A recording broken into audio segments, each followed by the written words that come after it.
Bien, comme je vous l'ai dit, avec nous sur le plateau, Abdelmalek Kalaoui, vous êtes associé gérant du cabinet Global Intelligence Partner. Vous avez une double fonction, vous avez travaillé dans le public et vous travaillez maintenant dans le privé. Donc c'est à ce titre qu'il est intéressant d'avoir votre opinion sur cette question. Alors, quelle principale leçon le Maroc a-t-il tiré du cas des babouches? Écoutez, le cas des babouches est quelque chose d'extraordinaire parce que c'est un laboratoire d'exploration de ce que sont en train de faire les Chinois. Au niveau marocain, je pense qu'effectivement, il y a eu de la surprise, mais il y a eu très rapidement une réaction de la part des pouvoirs publics qui ont décidé. Le problème pour les babouches, c'est qu'on ne peut pas mettre de brevet de barrage. C'est quelque chose qui appartient au patrimoine marocain séculaire. C'est comme mais ça veut dire qu'ils l'ont étudié, ce patrimoine, de près?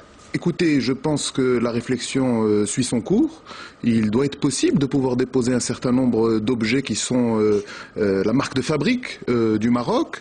Mais dans ce cas précis, on s'est aperçu que les Chinois, en fait, voulaient aller sur tous les marchés, même les plus petits. Pourquoi?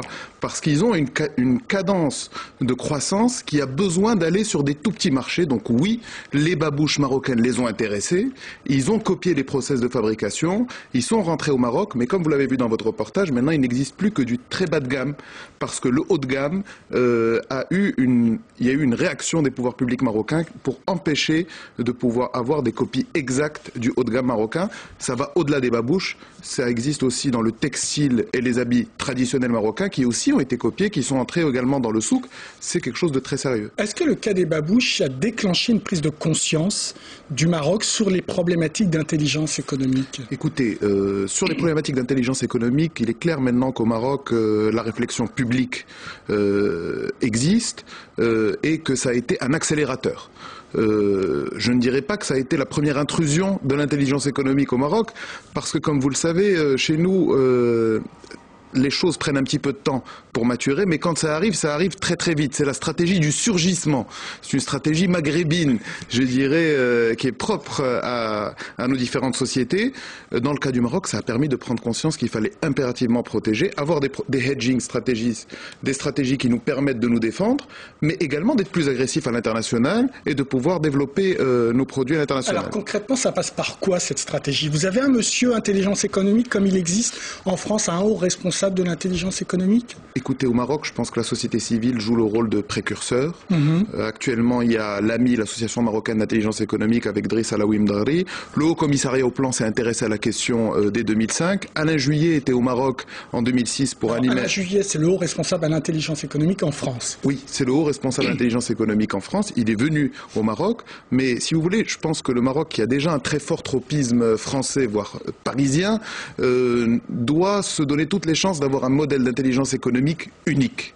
Et donc c'est pour ça que pour l'instant je pense que c'est à l'étude, mais il devrait y avoir quelque chose de très original qui combine à la fois le public et le privé. Et dans ce cas, votre modèle, c'est plutôt la France ou c'est plutôt le modèle anglo-saxon?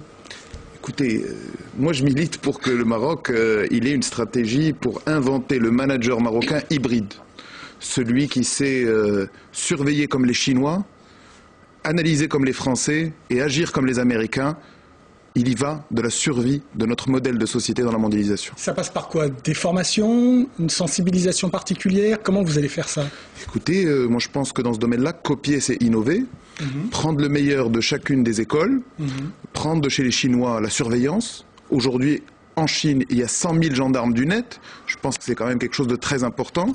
Il faut miser sur l'innovation, miser sur la technologie. Il faut utiliser la formidable capacité d'analyse que nous ont transmise les Français, et notamment le modèle des grandes écoles. Au Maroc, actuellement, il y a l'école de gouvernance et d'économie qui est en train de se faire à Rabat en partenariat avec Sciences Po. Je pense que c'est un indicateur fort sur la volonté de la société civile et des pouvoirs publics de créer des pôles d'excellence. Et puis, il faut agir comme les anglo-saxons. Je dirais à mes compatriotes, il faut qu'on arrête de jouer à la belote et qu'on se mette un peu au poker et qu'on se mette à attaquer, à être plus agressif. Alors on l'a vu là sur ce reportage, sur cette enquête d'Hélène Frade, on parle du port de Tangemed. Là vous faites l'objet d'une guerre de l'information de la part des Espagnols?